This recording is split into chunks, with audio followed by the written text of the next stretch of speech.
Carol Danvers has been thinking about the future. She's been wondering if we have one. Between Galactus and Thanos, the big stuff are always right around the corner. The heroes just can't sit idly by anymore. T'Challa thinks these things too. Today she is visiting him in Wakanda in the interest of starting a new program. Separate from Carol's Alpha Flight, but connected. A proactive team designed to find and fix, to solve problems before they become crises.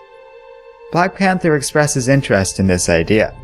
Wakanda could have many things to contribute to this effort, and if they are putting a team together, there's someone he has in mind to join the roster. Blue Marvel is surprised T'Challa gave Carol a recommendation, as the two don't really get along, mostly because of political differences. Regardless, he is interested in the program, but doesn't want it to turn into some form of the Illuminati.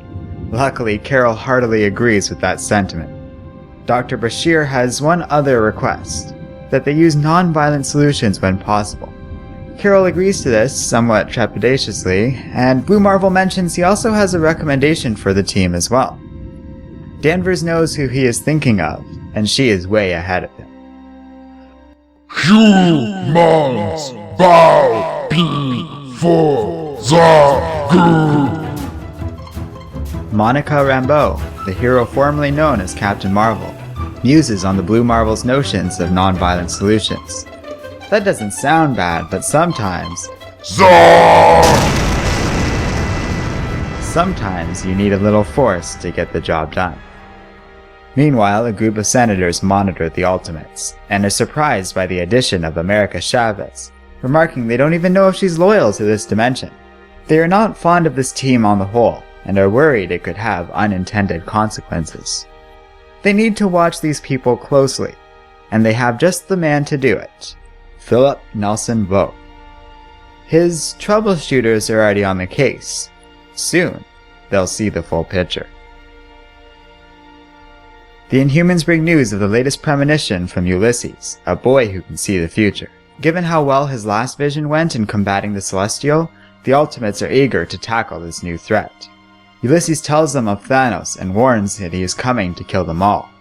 Based on the information he gives them, they realize the Mad Titan is going after the Cosmic Cube. With little time to prepare, they assemble everyone on site, including a visiting War Machine and some of A-Force, before going to confront Thanos. They plan to use a strategy of using the Titan's energy against him, but they'll need to be careful. One slip-up, one mistake, and someone will die. After that, they dug deep. The heroes saved the day. They won. They won. Monica and Blue Marvel are both upset by all of this, and in tears, the woman realizes that she probably could have saved Jim if she hadn't have hesitated during the battle. Bashir reassures her that they are all just human. Sometimes we fail. We're not gods, just humans. Tony's arrival is felt throughout the base. Soon the heroes will be at each other's throats. And if they were to crack under this new pressure, that would be unfortunate. Naturally, Mr. Vogt will monitor the situation. And as for Thanos, he is currently in one of the most secure prison cells on the planet. He's off the board. My move.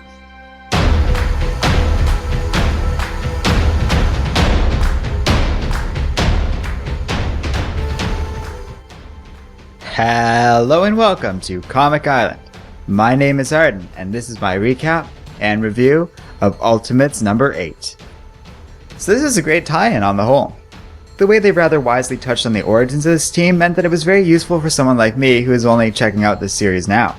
It's a good introduction for those getting into this series through Civil War II. And I think it adds a little bit to the event on the whole by giving us an idea of how this disastrous mission went going up against Thanos. It's a real gut punch of a moment when we see that She-Hulk and Rhodey were killed by a mix of flawed tactics and James making a slip-up himself. That actually adds a little ring of tragedy and makes this tie-in really great. I also like how nicely this comic stands on its own. You can get issue 8 and enjoy a little bit more about Civil War II without any obligation to read any more from before or after this series. If you want to, you're more than welcome to, but you're not left with an incomplete story. And the comic still holds up regardless. It's a neat team, and though Kenneth Rocafort's art takes some getting used to, it is worth it. It had a lot of great moments and serves as an excellent companion piece to Civil War II on its own. Let me know what you think in the comments section below, and as always dear viewers, don't forget to like, subscribe, and keep reading comics.